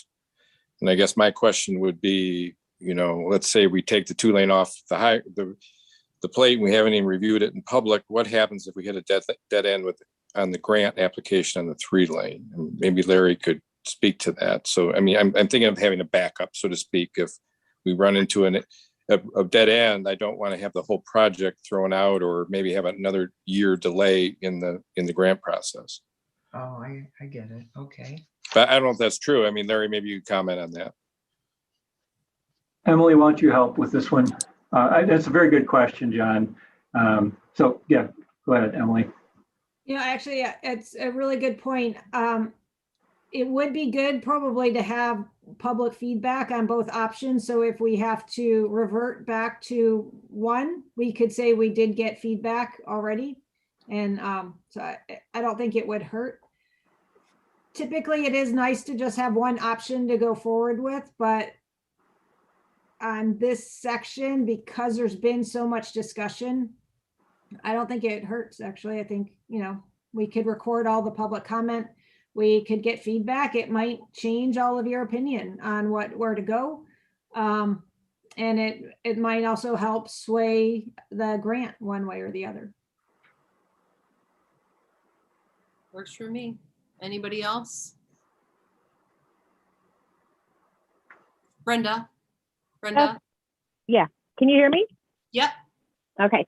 Just regarding public comment, I wonder if how we phrase the feedback we're expecting, if that would affect, we don't want people coming in with all these plans and changing everything, but we do want their opinion. So I just wonder if there's a way to phrase that would kind of keep them in the corral, just an idea. But we do want their feedback. Yes. Do we need to, can we move into that section of our agenda, or Larry, do you need to finish any more presentation of roadway designs or trail designs? I think this section is kind of important to quickly look at. Okay. All right, so this is now between Lake Street and Maple Street. So this is still in the city of Saugatuck. So I don't know if any of you have walked this or really gotten out and looked at this, but again, we've got a very steep embankment close to the roadway, a short section of guardrail. It's 2-lane to 3-lane at Lake Street. So it's not a simple separated path. So we have 2 options here, and I'm sorry if I'm taking too long, Holly, but so we have 2 options shown here, and I know this drawing is a little confusing about what option goes, what's really an option and what's not. So the 2 on the left are one option.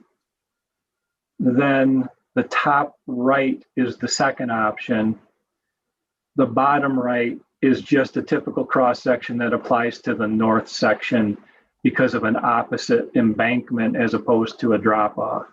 So there's not proposing an option for this one. So for this section, the fully MDOT compliant option would be this at-grade boardwalk. So we're leaving the roadway as it is. We're going with MDOT's 5 foot of separation from the edge of the paved shoulder per the standards I just showed you a bit ago.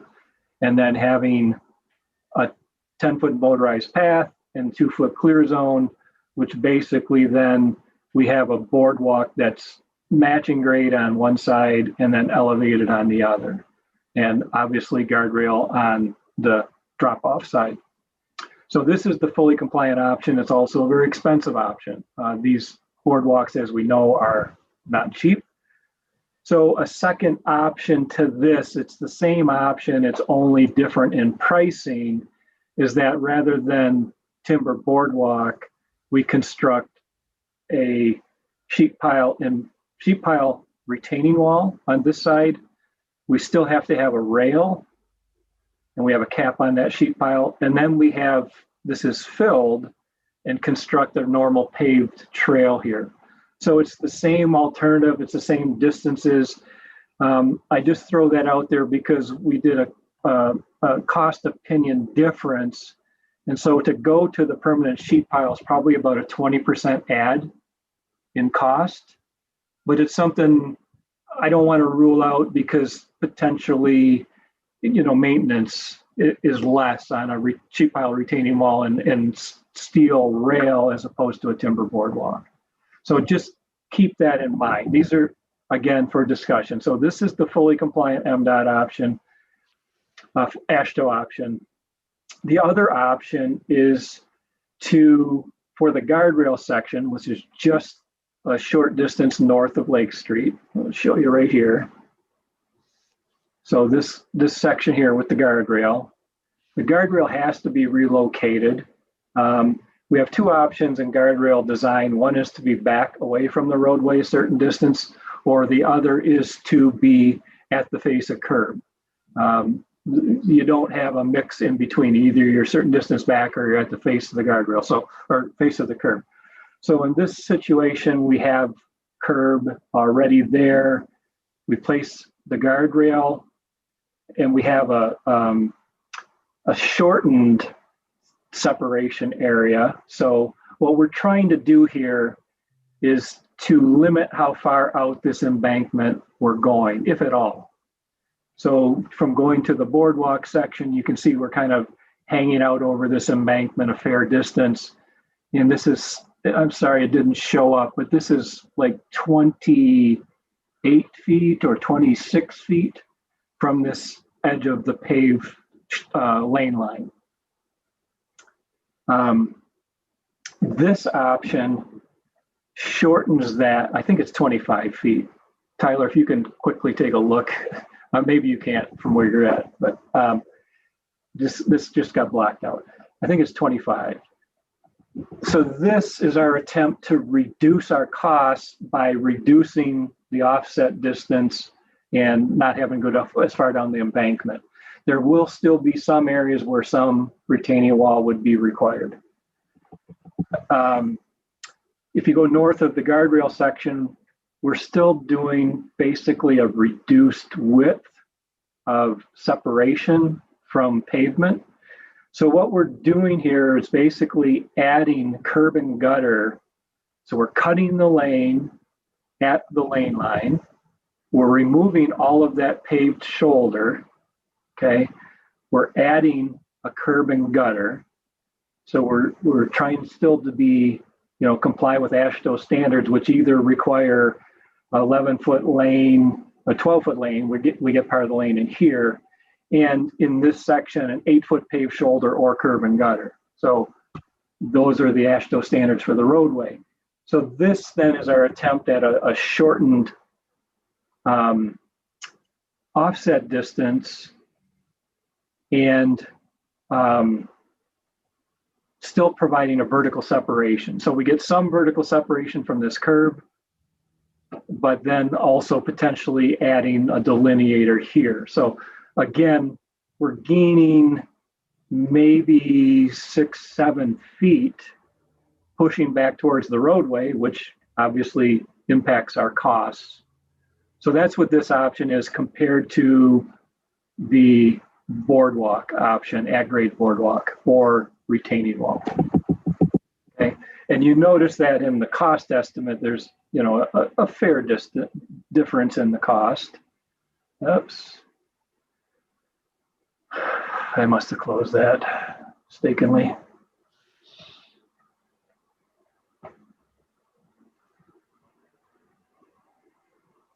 Okay. So these are where the program we use is, it's a MERL, it's a standard MDOT estimating program. It's not real easy to show alternatives. So the alternative here is labeled as category 2, Lake Street to Maple alternate median section. So this is the one we just talked about by reducing the offset and adding curb and gutter. So that's about $600,000. And then if we were to go to the at-grade boardwalk, we're talking about $675,000. So more cost. And then if we add 20% onto that, if we go to retaining wall, we're talking another 130,000. So,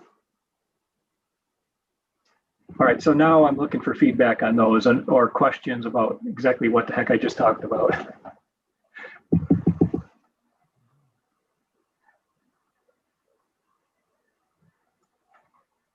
We can't hear you, Holly. Sorry. John? Yeah, I was just going to express a concern. These numbers, I think either of these plans, cost-wise, are substantially above, the prior numbers that we've seen. And, Larry has been very helpful in answering the reasons, why the design is what it is. But it is a concern.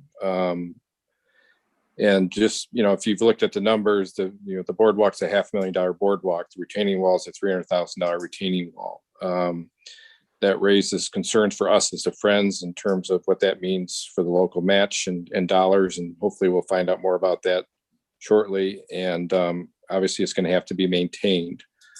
So I guess that leads to my question. And Larry, you may not like this, but we found that there often is another way. It may involve different trade-offs or issues. But is there another way? And, perhaps, the other way is to push MDOT somewhat in the letter of their requirements, similar to what we're doing on the bridge. Might that be successful and might it be worthwhile? Because we're talking about, big dollars here for this section that were unanticipated. Yeah, that's a decision that you can make and propose to MDOT what we think is reasonable, and cost can be a factor, although they like not to say cost is a factor. So again, we could go to an 8-foot section here, and propose that. I can bring up the previous F&V option for this area. They had one that was, did I move? They had one that was very similar to this with retaining wall. So that was one of their options.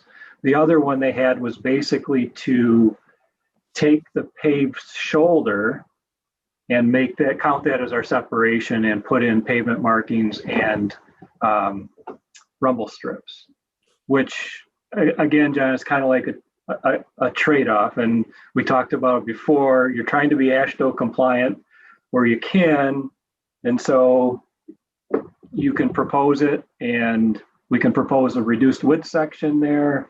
We can propose using the shoulder as part of the separation. But again, you're taking a little more risk about, what will be funded and will they accept it?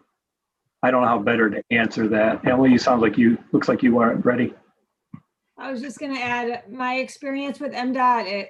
They honestly don't care so much about the cost they won't. So the difference is on the bridge is limited in the width of where you can actually put a trail. Where in this case, my opinion is they will say you need to be AASHTO compliant. They won't They don't like being asked for an exception. They usually don't accept it. I think that's a different story on the bridge because it's a bridge. And the only other solution that we could find is, maybe putting a separate bridge up. So, I mean, that would be an option with cost not mattering. But I think in this case, I do not believe MDOT would approve an exception. But, I mean, you can always ask. Are the shoulders in this area standard width, or is there extra room compared to a normal road of this nature? No, so I do have that too. No, these comply with AASHTO as they are. So if you reduce, we can't technically reduce the width of the shoulder in those areas without being out of compliance on the roadway portion. I guess one more question since I got you. What about the ability to get around the sign? That's another kind of hot point. Any issues there? Certainly issues, and it's going to take, I think conceptually looking at the previous more detailed stuff that F&V had, I think we can accomplish it with either one of these options. We will have to go behind the guardrail here. But potentially in front of the sign, there could be room, or even Holly and I looked at it potentially through the sign and still stay within the planting raised area is a possibility. So we will create a detail that goes along with the submittal for that. So I think it can be accomplished, yes. Well, that was Ryan's idea to go under the sign, which I thought was pretty smart. All right, any other questions? We really should keep moving because we're at 2 hours. Yes. Yep. I just want to point out, I'm sure that our city council is going to be interested in knowing what the maintenance, potential maintenance cost on this infrastructure would be. That was a big concern the first time around when we first considered this. I'm not saying that it would preclude approval of this thing, but I think we'd want to go into it with our eyes wide open on this one. For sure. I mean, I think all of the communities are interested in maintenance. I mean, that's an issue for all 3 communities, so it's nothing to sneeze at. I hear you. Anybody else? Okay, I think we've been through all of the alternatives. I'll bring this up then, and I can send this to you, Holly, for distribution after. Okay. Everybody has to take this as very draft because the cost estimates are not fully refined either, but we just presented a couple of options here for your consideration and just kind of general overall picture. So on the left, this is taking all of the project costs together and basically assuming a 50% TAP grant and 2 trust fund grants, one for the city of Saugatuck and one for Saugatuck Township. I think Emily and I have brought that up a couple of other times, is that depending on the costs, that may make sense. And we've done that successfully in other communities where individual entities that are eligible can apply for the same trust fund funding for the same trail. We say 50% TAP because that is probably a very competitive number. You get above 50% and you become less competitive. So we can talk more about that, but we've given a couple options here. So the maximum trust fund grant is $300,000. That hasn't changed. And so this column is 50% TAP, $300,000 to $300,000 trust fund grant. So the total project construction costs, and we took the more expensive option for Lake to Maple to include in here just for starting out, is $1.825 million. And that asterisk means the costs that you saw on that sheet are not inflated with a contingency, which in this climate of bidding and cost revisions and stuff, we need to build in some contingency because you don't want to get 2 or 3 years down the road when this thing's actually going to be bid and find yourself, well short. So right now we've included the cost that you see in the other sheet and added 15% to those. And then also put in a pretty standard estimating cost of 15% for engineering.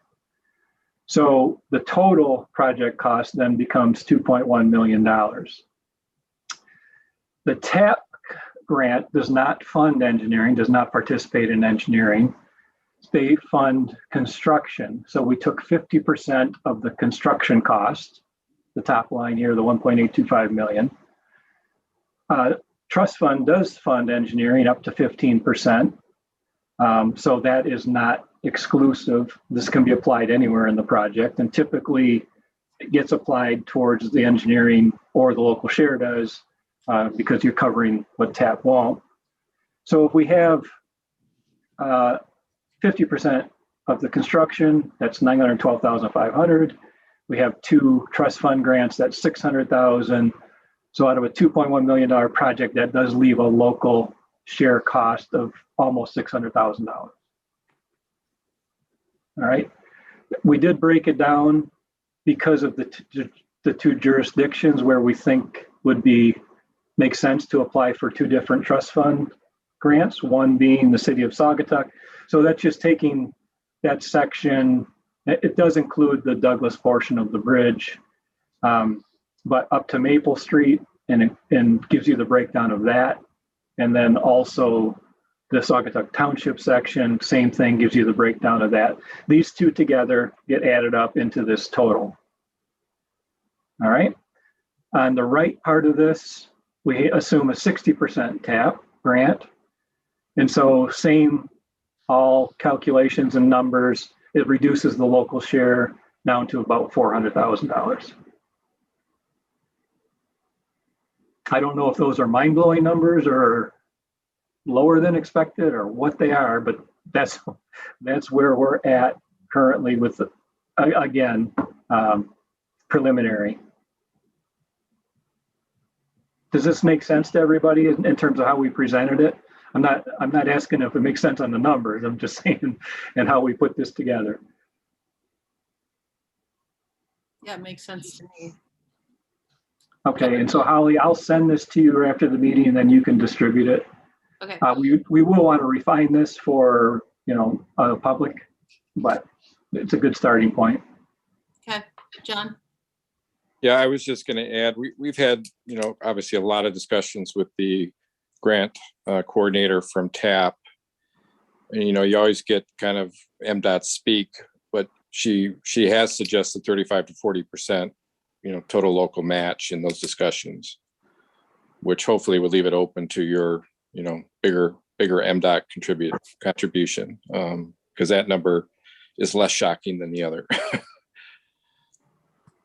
Okay, thank you. Anybody else? I Okay, just wanted to make sure everyone was aware that local share on there means it could be,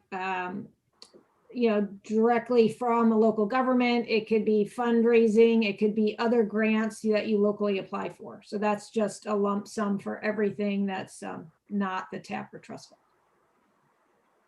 okay. Thank you. Can we move on to talk about the public information meeting open house? Yes. Okay. I don't have any presentation, so I'm going to quit sharing. Okay. So I had several suggestions from the committee for venues, public, private, nonprofit. Isabel's was the most receptive. They had the most technology options. They're very bike friendly. They have the bike repair station. They want to, they hope to be on the trail. They invite bikers.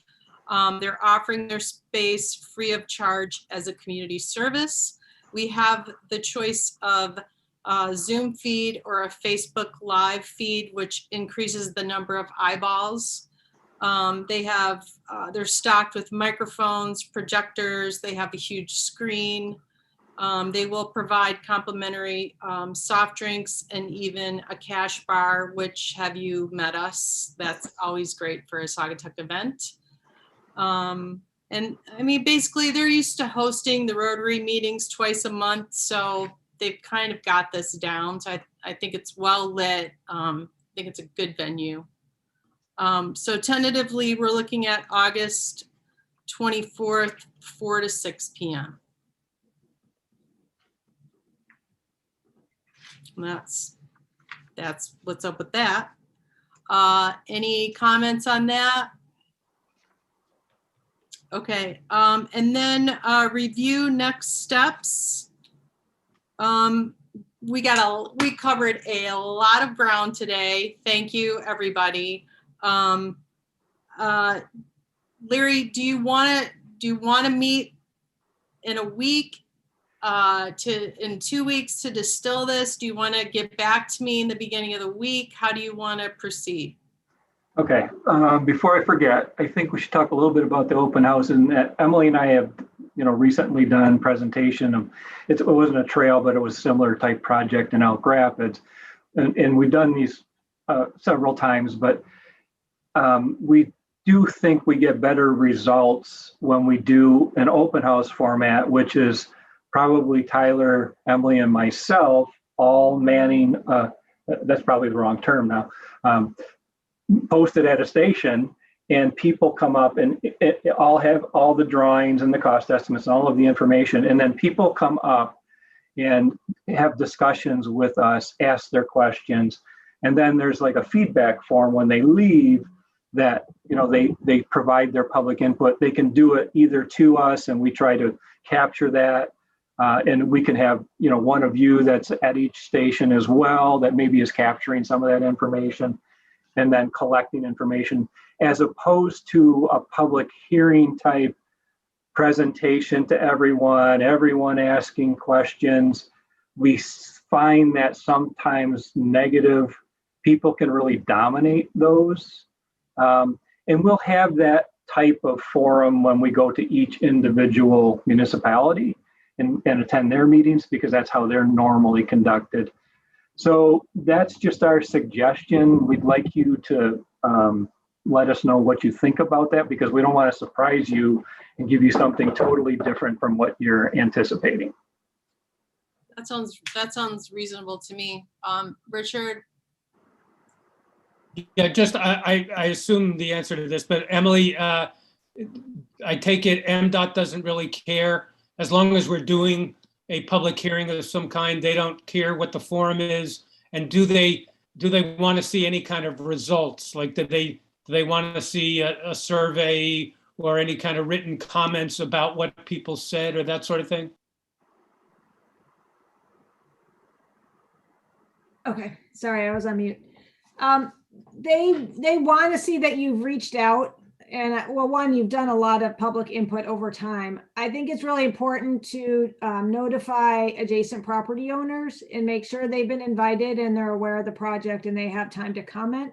That's really important. MDOT does not like to be surprised when they go to approve a project and have people calling and yelling at them for approving a project that someone was against.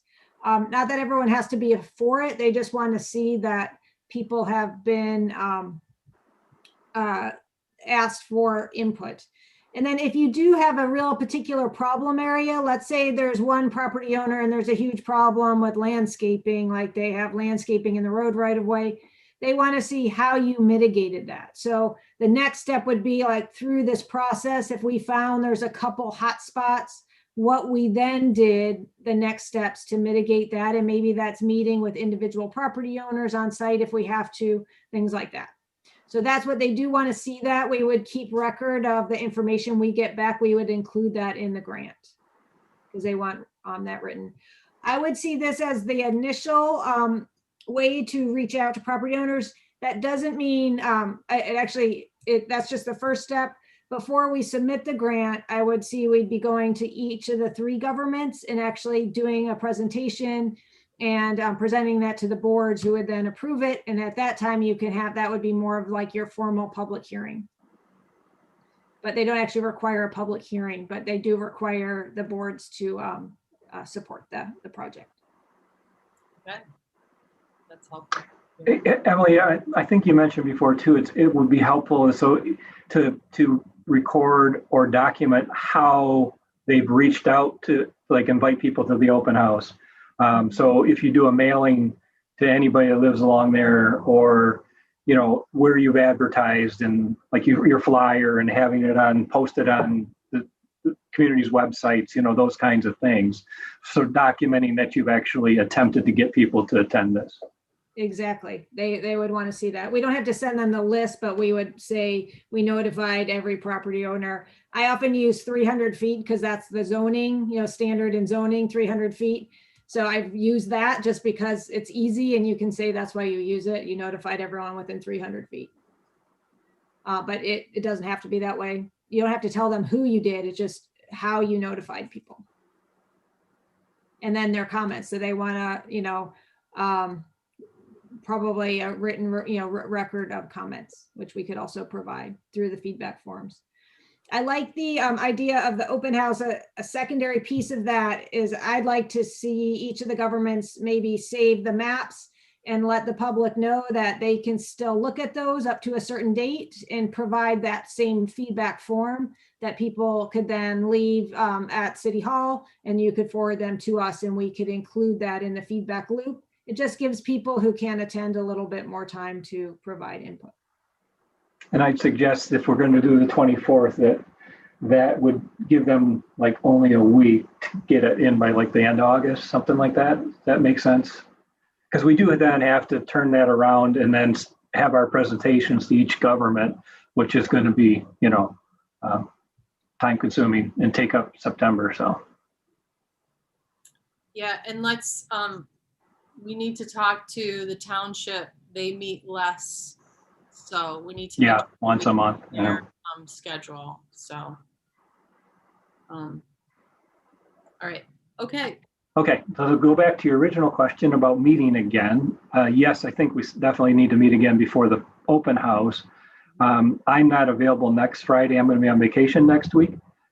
But if you wanted to meet as a committee and discuss things without our presence, that's certainly something you should consider. If you think that would gain better feedback or input, or otherwise we can schedule one for the following week. Let's schedule in, I think 2 weeks sounds fine, because we, this was very, I feel like we covered a lot of ground today. We got a lot of work done and we need to sort of fill in some blanks a little bit. So let's go ahead and do that. I don't really find any value to just talking without the engineers. We've been doing that for years, to be honest. We might as well, ask questions about AASHTO standards and what's acceptable and what's not, and just, take what we've said today and further develop something for August 24th. And then when we can get together constructively and sort of winnow some more things and ask questions. So, Ken, go ahead. You're on mute. Ken, you're on mute. Ken. There. There. I'm sorry. I'm going to be out of state for a family affair on the 13th, just so you know. I'll be unable to attend. Okay, well, I will fight for your trees, Ken.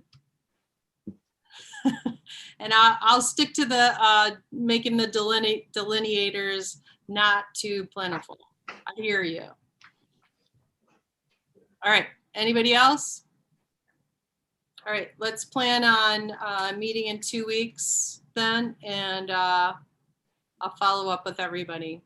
Okay, and Holly, if I can just do a quick recap, I make sure I understand the expectations is, so on the bridge, we'll keep the two alternative as they are. I will have a discussion with a traffic and engineering firm about the signal, and then potentially have a third option that has the 2-lane with a signal attached to it. Then I think to go back to John's question, or talk about the boardwalk section and the cost from Lake to Maple. We've been through so many options internally with that, I just want to give you the feeling we're really trying to come up with additional alternatives, but we're also trying to stay as compliant as possible. So we'll look at that again, but I can't promise you anything. And then the third thing is on the north section in the township, we will break the 66th Street portion into two alternatives, one being shared use roadway and one being maintaining the separated trail. Okay. Does that cover everything from everybody's memory? Yes. And also, Larry, if you can send around examples of delineators that you think might be suitable. Okay, all right. And then right after this meeting, I'm going to send that initial funding draft. Okay. I wanted to just ask one question. So with the open house, are the three governments going to then contact the property owners? I just wanted to make sure it would that would happen. How do we usually handle that, Cindy and Ryan?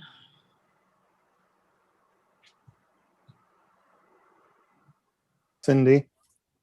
I've never had to do it here in Saugatuck, but I mean, typically we'll have a list of the addresses within 300 feet and we'd send out a mailing. It would be similar to how we did the milfoil notice. Do we just send out like a postcard, or? It would be probably a letter with some graphics on it. Okay. Yeah, or you could have like you could include the press release, or just something that there's an open house. It doesn't have to be a formal letter like you would do in a zoning, but just whatever I guess you're comfortable with sending out. It could just be a flyer about the event. When does it need to go out? I think a reasonable amount of time before. Again, there's no law that says one way or the other. I would think you'd want to give people at least a week before, if not more. Maybe I could draft something up and bring it to the meeting on the 13th and then send it out on the following Monday. Okay, and I can help with that too, Cindy. Good. It would be nice if all three Good, because I don't have a lot of extra time. I can, yeah. I'll work up something and send it to you. So, all right. All right. Anything else? Can we? Yes. I defer to the elected officials and the managers, but are we working on that interlocal agreement if indeed that is a concern? Yep. We are. The managers are. Okay.